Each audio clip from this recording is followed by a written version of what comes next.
Hi, how you doing? I'm good. I'm the star of today. That's I have some makeup. Yes. Yeah, you put on. Well, no, you look nice. You look nice. But yes, you are the star of today's video, the subject of our video.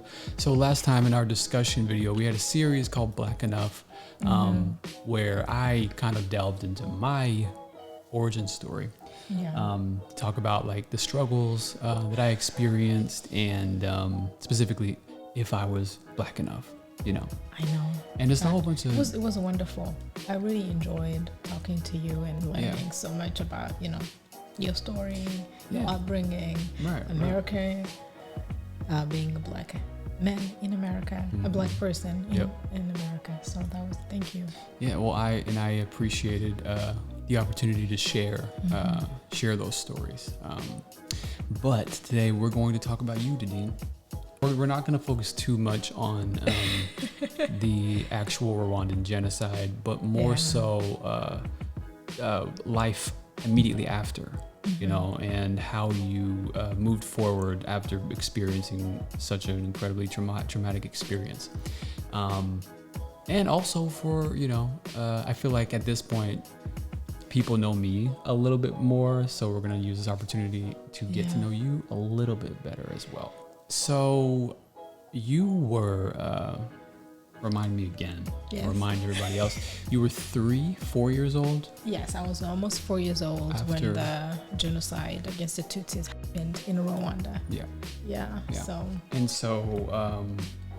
immediately after that, to the best of your memory, what was it like sort of getting back to normal, recovering, meeting your mother? God. Well, my earliest memories, like as a human, as like a child, this is the propaganda, the genocide. So I didn't really have an experience outside of that. That was what was almost, I don't know. It was devastating for so many people, as older people. But for me, I didn't understand what was going on, or even if there was a different life outside there. So it was a very hard life that I didn't know, that I didn't quite understand. I was like, I remember when I was a teenager, that was like few years, like almost 9-8 years later. Life was really hard because the country was recovering, and I just met both my parents for the first time since birth, and they had lost everything. So I was, I wanted the love from parents, I never experienced it before, but it wasn't there because they had, they had lost everything. They were living through trauma, and it was just like a lot of, if you talk about domestic violence, it was a lot of that. It was a lot of poverty, a lot of, hardship. And I was like, why would God create life if he meant to suffer?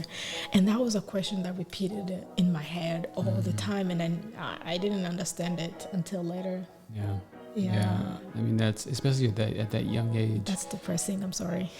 Well, no, I mean, but it's what you went through, and it's real. And at that young of an age, the first thing you would want is the safety of parents, or just sense of normalcy and security. I can only imagine what that was like, trying to work through that. Yeah, I worked through it and realizing that your friends, everyone is going through worse. Yeah. So it was almost like, does it get better? And that was for a few years, right? Yeah, that was for a large part of my life, and I couldn't wait to be a grown up and have my own life in my own hands, and just be able to have control over my decisions, my life, and specifically though, what because I imagine you go through something like that, it can be very, very hard, and I know it was for you, but to get from a place of just you're destroyed, emotionally, psychologically, and you're deprived of what you need as a human. Like what does it take for someone to get from that point to, fast forward close to 20 years, and you're here now? Like what does it take in Hollywood, right? Yeah, but I mean, Hollywood. You know what I mean. But like, how do you? What tools did you use? You mentioned friends. Yeah. I think until I was almost 18 years old. That's when my life pretty much changed, like the way I saw life. Because I think my hardship, whatever I was going through, also the way I was looking at it was impacting my life even worse, because the sadness, the depression, the anger, it was coming from also the way I felt like how much my life was miserable. And it wasn't until I was like 18 years old that I like to always share that story, because that's when I went to visit Kigali Genocide Memorial, and I saw that there were kids who were my age during the genocide that were killed horribly.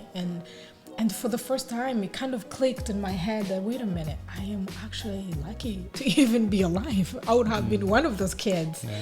And right. I think the way I see life changed then. I didn't feel the change happening like instantly, but from then on, the decisions I made and the way I started seeing life, the way I started being interested in listening to other people's stories, and just like starting to have hope and strength. It's like, wait a minute, I have a life. I can do whatever I want. Yeah. So I think it started shifting slowly to the point where, and I started caring more about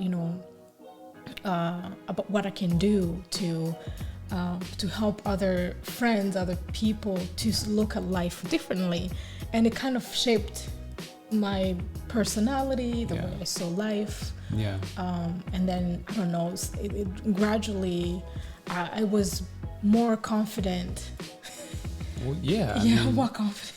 That's interesting. And me having not gone through anything remotely close to as traumatizing, I just try to wrap my head around that. As an 18-year-old, you were, you're being a superhero to a lot of people. No, I mean, in a lot of ways you were. I mean, not many 18-year-old Americans know what to do, know how to help people in the way that you had.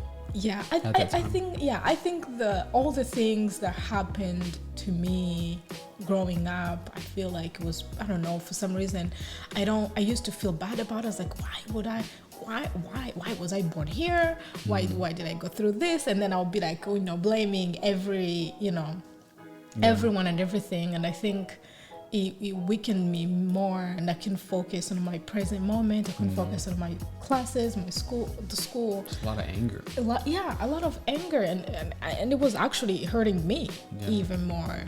So when I realized, okay, whatever happened, but now what am I gonna do with my life? Right. And I think those decisions, though I did not see it as you ruined me. I'm never gonna recover from it. So I think changing that mindset helped in a way, and not be more depressed. Like even when I'm sad, acknowledging that I am sad, and I don't have to be strong in that moment. Like allowing myself to be human, I guess. Right. Yeah. So I don't regret that I was born where I was born, or whatever happened. But I think we all have, painful things that happen in our lives, and they shape who we are. Yeah. So you may not have went through a genocide. No, I didn't mean it that That's way. Okay. I mean, everybody has trauma. Pain is pain, and trauma is trauma, and it's just like the way we respond to it. Yes. Yeah. Right. You go through something like that, and and we've talked about it a few times in the podcast as well, but like you could easily make the case that I'm the victim. Oh yeah. And this horrible thing happened to me, which you know, it's all truthful and nobody can argue it. No. But But you took it upon yourself to see that being victimizing yourself, being angry and pointing fingers at whoever, whether they're guilty or not. They're not the ones that's going to be able to change your mindset. Absolutely, and I think it's hard to get outside of that victimization mindset because it's probably part of grief too. Like if you go through something, you can't just jump accepting it right away. I feel like it's part of, you know, the crying, the process. It's part of the process. The recovery process. Yeah, and I think sometimes it takes longer than other people, and other people it's forever, and other people recover quicker. But it doesn't mean that, you know, that it serves us right, because most of the time when we're stuck in the victimization mindset, it ruins us. It ruins our lives. Yeah. But we can also, if we have been able to recover from that mindset, it's okay to recognize that someone is still on that journey.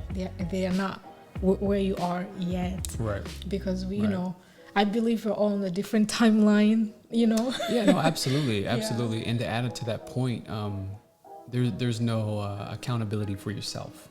Yeah. You know, and we always say that, and it's always said that you can only control your reaction to things, but not exactly everything that happens to you.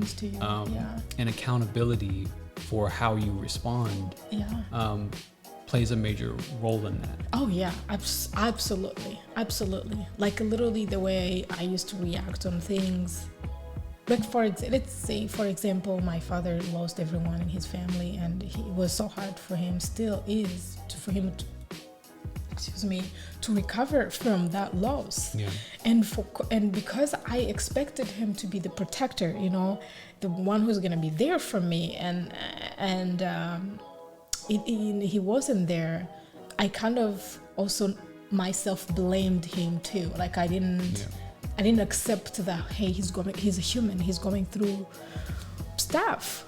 But when I grew older and realized that, I was like, wait a minute, he's also going through, he actually needs help. Yeah. It kind of changed me. It kind of gave me a sense of appreciation in a way. Right.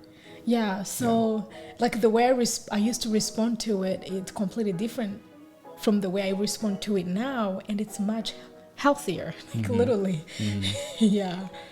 Yeah, that's strength. That's exposure to certain things that a lot of people have experience with. Yeah. You know, emotionally unavailable parents, potentially abusive parents. Oh yeah. But again, it's a testament to your strength and your mindset that you forced yourself to develop during those incredibly challenging times. Yeah, and absolutely. Yeah. Yeah.